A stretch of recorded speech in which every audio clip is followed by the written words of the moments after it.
Hi, my name is Tom Field. I'm Vice President of Editorial with Information Security Media Group. I'm discussing ransomware today with Stu Sjouwerman. He's the founder and CEO of KnowBe4. Stu, thanks so much for joining me today. Glad to be here. Stu, in your business, you regularly see hospitals that have been victims of ransomware. What are some of the conditions that you typically encounter with these healthcare organizations? We get calls from hospitals that have all their workstations locked, including medical devices like MRIs, anything that runs Windows, hundreds of machines, all locked, and they are confronted with, we need to pay Bitcoin. Often they don't have access to Bitcoin. They don't know that they need a Bitcoin wallet and that it takes 4 days to get Bitcoin in your Bitcoin wallet from a Bitcoin vendor. They are, to a large degree, in a panic, and they need help because their service level has been pushed back 50 years down to pen and paper. So, Stu, based on your experience with these organizations, what is your message to healthcare entities about the attacks and about the attackers? It used to be that banks and credit unions were the number one attack target for Eastern European criminal mafias, but that has changed. Healthcare at the moment is number one. And there's two reasons that healthcare is currently being targeted. Unfortunately enough, one of those reasons is HIPAA compliance, because you can be so busy being compliant that your actual IT security takes a back seat. The other reason is that the bad guys are lazy and they're going for low-hanging fruit, which in all organizations means the employee. The employee is always the weakest link in IT security. And so tricking an employee to click on a link, or worse, opening up an infected attachment with malware in it, and in most cases ransomware these days, is a fast way to get in. And so healthcare has the crosshairs on their back, and they need to up their game. I'm glad you brought up the human element. As you know, phishing often is the entry point for these attacks. Again, in your experience with healthcare entities, where do you see their biggest vulnerabilities to phishing and social engineering schemes? You kind of have to look at, say, the last 5 years in the sense of how phishing has developed. It used to be a relatively easy to spot email with spelling errors and bad grammar, formatting not very good. However, today that is transformed into very professional emails that are very hard to determine if they are legit or not.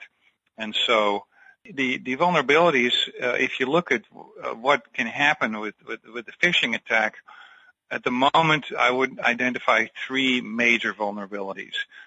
One, obviously, is ransomware.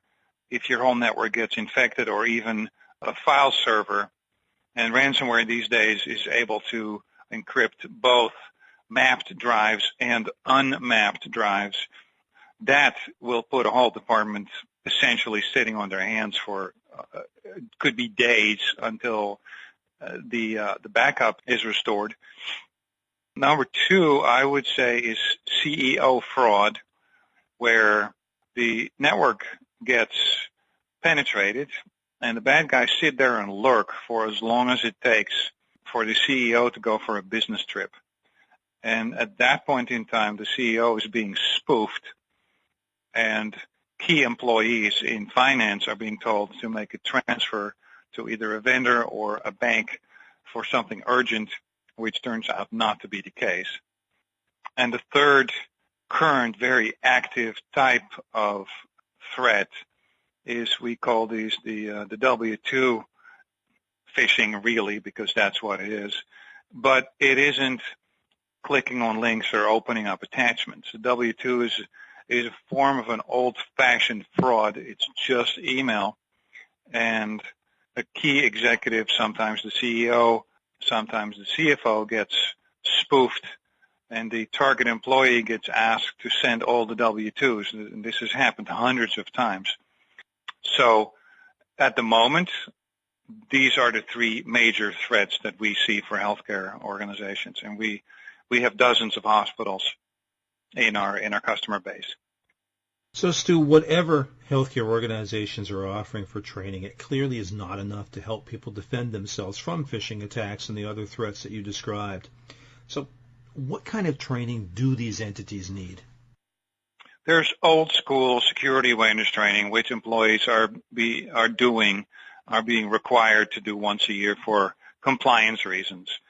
Those simply do not work, and that is to some degree the reason why awareness training has gotten a bad name. But like I said, that's old school. New school security awareness training takes a different approach. It's a three-step process, and it takes a lot less time than you would think. The first step is a baseline test where the organization sends a simulated phishing attack to all employees. C-level execs and managers know about this up front, and you get a baseline with the percentage of people that have clicked on that link, which is often an unpleasant surprise because it's way higher than you think. However, it is a good start of the campaign because you can use that number first for budget reasons because it illustrates the problem, and second, for your own internal PR and marketing campaign to get the awareness for this type of threat way up. So step one, you have your phish-prone percentage. Step two, you send an invite to all employees to do an online, interactive, engaging, short training. The module that we have created specifically for hospitals is called Ransomware for Hospitals. It's 7 minutes. Anyone can do that in a short break, and focuses the employee's attention on the risk of this type of attack. The third step is frequent simulated phishing attacks that allow the employees to stay on their toes with security top of mind. And a whole program like this can be run and set up within the hour. So tell me, Stu, how does the training that KnowBe4 offers differ from other options during a very crowded marketplace?